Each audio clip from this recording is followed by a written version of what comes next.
los análisis que hago yo de las políticas sociales y del estado de bienestar vienen a ser coincidentes con algunas de las reivindicaciones que hace este movimiento, y en ese sentido puede ser de interés, sobre todo si somos capaces de clarificar algunas cuestiones teóricas y políticas en relación con estos temas. Lo primero que quiero decir es que de unos años a esta parte el estado de bienestar viene a ser o bien el payaso de feria al que todo el mundo tiene derecho a insultar, a castigar y a atribuir todos los males que tiene esta sociedad, porque el estado de bienestar ha garantizado tantos derechos y protege tanto a la gente que ha perdido iniciativa, ha perdido esfuerzo, ha perdido competitividad, se ha hecho acomodaticio, y al parecer las políticas de estado de bienestar son las que hacen que en este país todos seamos unos vagos, unos incompetentes e incapaces de producir riqueza como nos exigen los mercados. Y por eso las políticas que hay que hacer es de restricción de los derechos que disfrutamos, de reducción del Estado que tanto nos protege y de más capacidad individual, de más sacrificio y de más esfuerzo. Y para otros, por otra parte, sin embargo, el estado de bienestar es lo máximo a lo que en nuestras sociedades podemos aspirar en cuanto a protección de derechos de los trabajadores y de los ciudadanos, y en cuanto a bienestar ciudadano en general.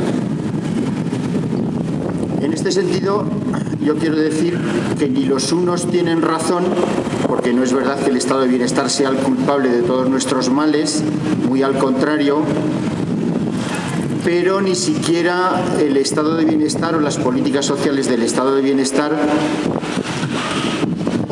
es la mejor de las soluciones del mundo. Sobre todo porque el estado de bienestar, por definición, las políticas sociales que se hacen en los estados de bienestar son políticas sociales dentro del sistema económico capitalista. Y el sistema económico capitalista puede ser más o menos beneficioso para una buena parte de la población, pero desde luego es incapaz de garantizar el bienestar universal, ni siquiera a los ciudadanos de los países ricos, como estamos viendo durante esta crisis. De manera que el estado de bienestar no garantiza el mejor de los mundos posibles, y voy a esperar a referirme a ello más adelante. Y desde luego el estado de bienestar no es el culpable de la situación de crisis que tenemos en este momento. Así pues, la primera idea es que el estado de bienestar forma parte del sistema capitalista. Y los que crean que el sistema capitalista es el mejor de los sistemas económicos posibles podrán estar de acuerdo con que el estado de bienestar es la solución. Pero los que aspiren a una forma de vida que no pase por el sistema económico capitalista entenderán que el estado de bienestar, que forma parte del sistema económico capitalista, no es el mejor de los mundos posibles. Segunda idea que quiero explicar.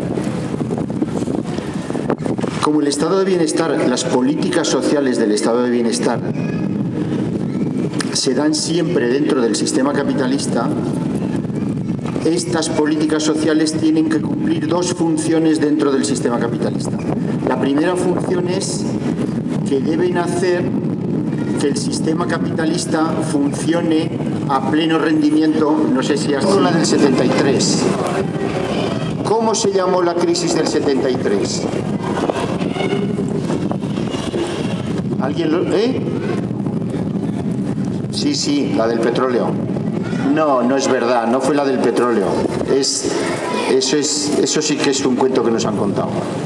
fue la crisis monetaria provocada por Estados Unidos cuando abandonó el sistema de Bretton Woods y dejó libres el funcionamiento de las monedas, y eso desequilibró por completo el sistema. Le llamaron crisis de oferta. Crisis de oferta. La crisis de demanda es que la gente no tiene recursos con los que comprar lo que hay de sobras en el mercado. La crisis de oferta es cuando el dueño del capital, el sistema capitalista, no está dispuesto a invertir y a producir en semejantes condiciones. Digamos que el dueño del depósito se ha cabreado y ha dicho: ya vale, joder, ya. No vais a sacar medio litro por cada litro. Por cada litro que metáis vais a sacar un cuarto. Solo un cuarto. Porque si no, mi depósito no es competitivo con los depósitos de otros países. Entonces, para que mi economía sea competitiva en el mercado mundial, que por ahí viene la globalización, pero en fin, para eso yo tengo que producir en mejores condiciones que mi vecino. Y producir en mejores condiciones que mi vecino quiere decir que los trabajadores tendrán menores salarios, que yo pagaré menores impuestos, que el Estado protegerá menos, que las pensiones serán menores, etcétera, etcétera. Eso es lo que se llama crisis de oferta, por la que el sistema es incapaz de producir competitivamente aquello que los capitalistas quieren producir. O sea, cuando la tasa de ganancia del capital es insuficiente desde el punto de vista del capital.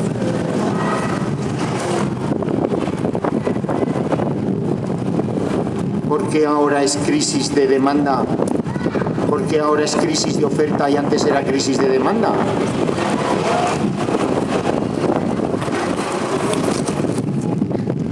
Estos días están escribiendo, yo suelo leer El País, y me parece que era hoy, pero desde luego el fin de semana pasado en las hojas Salmón, escribían en relación con los profesores de economía de las grandes facultades de economía del mundo, diciendo cómo es posible que no vieran la crisis. ¿Cómo es posible que no vieran la crisis? Y el que escribe reconoce por qué no vieron la crisis. Pues porque la economía, la teoría económica oficial y dominante está al servicio de los intereses de los grandes capitalistas, que orientan las soluciones en su beneficio. Y no hay en este momento ninguna fuerza política que sea... No es que no haya una teoría económica alternativa, que la hay. Lo que no hay es una fuerza política y social suficiente que imponga una teoría sobre la crisis económica que favorezca a la gente trabajadora y a las clases populares. Ese es el problema, porque en realidad cuando la Opel cierra o reduce su producción, ¿por qué lo hace? Porque le sobran coches. ¿Pero por qué le sobran coches? Cuando el señor Ford, el Henry Ford primero, el que monta las fábricas de la Ford y monta el sistema de la cadena, etcétera, la capacidad de producción de coches era tan enorme que el sistema era incapaz de consumir todos los coches que se producían. Porque si la mayor parte de las rentas se las llevaba él como capitalista y sus trabajadores se llevaban muy poquitín, él no se podía comprar todos los coches que producía. ¿Vale? Entonces se inventó lo de los $5 al día, y mientras la industria norteamericana estaba pagando $2,50, él empezó a pagar $5 para que sus trabajadores pudieran comprar los productos de su fábrica. Cuanto peor repartido está el capital, menos capacidad de compra hay en el sistema. Cuanto más concentrado está el capital en menos manos, menos capacidad de compra tiene el sistema. Si la riqueza de este pueblo la tuvieran solo 4, a ver quién iba a comprar. ¿Qué hacéis aquí? ¿Cerezas tenéis? Cerezas pocas. ¿Se produce en Alcañiz?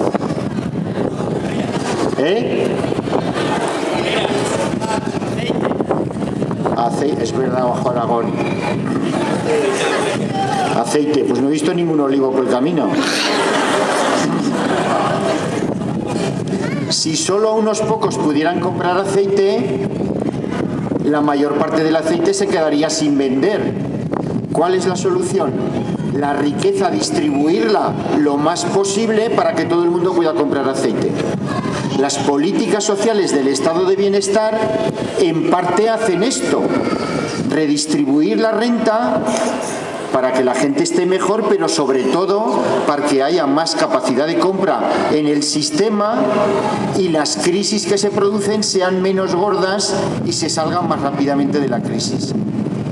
Cuando lo que se inventan es que la crisis es una crisis de oferta, es decir, que hay que reducir los costes de producción, es decir, los salarios de los trabajadores, las vacaciones de los trabajadores, los servicios públicos, etcétera, etcétera. Eso lo que hace es concentrar más la riqueza en menos manos y, por lo tanto, la capacidad de compra del sistema se reduce. Eso es lo que ha ocurrido desde los años 80 con la crisis, con las políticas neoliberales hasta este momento. ¿Cómo ha salido de esa crisis el sistema capitalista? Si tuviera aquí una gráfica, tengo una gráfica muy bonita que explica cómo a partir de los años 80 la distribución entre las rentas del trabajo y las rentas del capital han cambiado tan a favor de las rentas del capital han aumentado, las rentas del trabajo han disminuido. Como las rentas del trabajo han disminuido, la gente ha tenido menos capacidad para comprar cosas. Pero como el sistema tenía que vender, porque si no vende no funciona, ¿qué han hecho para seguir vendiendo?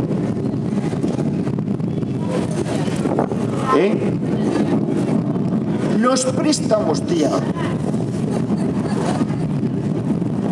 Con el dinero que les sobraba, han dado préstamos baratísimos a la gente para que pudiera comprar, de manera que seguían viviendo con menos salario, el sistema vendía su producto y encima obtenía la rentabilidad de los intereses por el dinero prestado. Cobraba 2 veces, con el préstamo y con la compra. Y pagaba media vez con el salario, porque os acordáis que hemos dicho que ahora metéis un litro de agua, pero solo os lleváis un cuarto. Y el otro cuarto os lo lleváis prestado, lo tenéis que devolver y además pagar intereses. Eso llevado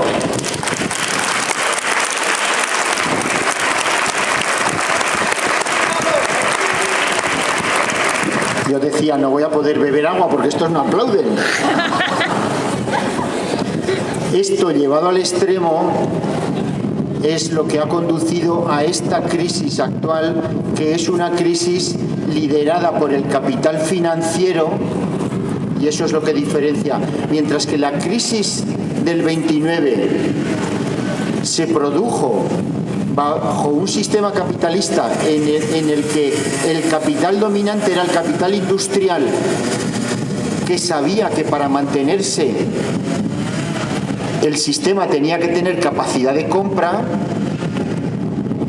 de manera que aquí hay 2 cosas. En aquel momento los trabajadores, los partidos obreros y los sindicatos eran muy potentes, y además el capital industrial tenía interés en que aumentara la capacidad de compra del sistema. Cuando el dominante es el capital financiero, y el capital financiero lo que produce es no bienes y servicios, porque no los produce, lo que produce es intereses y generación de intereses para acumular más capital financiero que no invierte en la producción de bienes porque el sistema no tiene capacidad de compra, entonces la solución no es aumentar la capacidad de compra, sino restringir los sistemas públicos y los salarios de los trabajadores, como la reforma del sistema de pensiones, para que haya más capital financiero, para dar prestado, para obtener intereses, para especular con el capitalismo financiero. En esto seguramente es posible que nos pongamos de acuerdo mis planteamientos teóricos sobre las políticas sociales y el estado de bienestar y algunas de las cosas que está reivindicando el movimiento del 15 de mayo cuando dice que la banca es la culpable, que los políticos, o por lo menos los políticos de los partidos mayoritarios que gobiernan, son los culpables. Bueno, no me quiero meter porque esto lo sabéis mejor vosotros que yo. Yo he venido a dar una charla.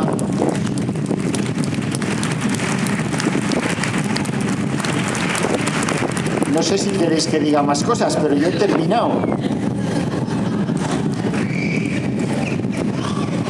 Lo que quiero decir para terminar.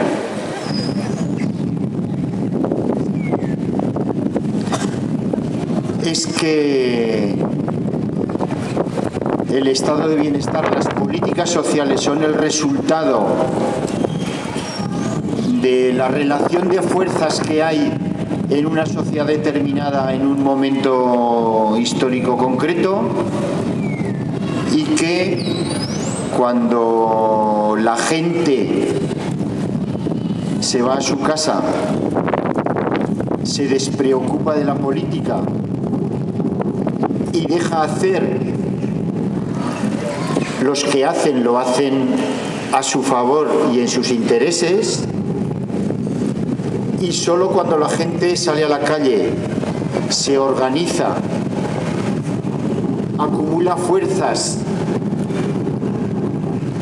y lucha por sus intereses verdaderos, por los de su vida diaria y no por los que les meten en la cabeza, solo entonces es posible hacer políticas que beneficien a la inmensa mayoría y no solo a unos pocos. En ese sentido, la defensa de las políticas sociales en un estado de bienestar, como mínimo en este momento, son las únicas que pueden garantizar unos ciertos niveles de garantía de derechos y de bienestar a la ciudadanía, pero eso solo es posible con la gente reivindicando y en la calle y no con la gente en su casa. Me gustaría...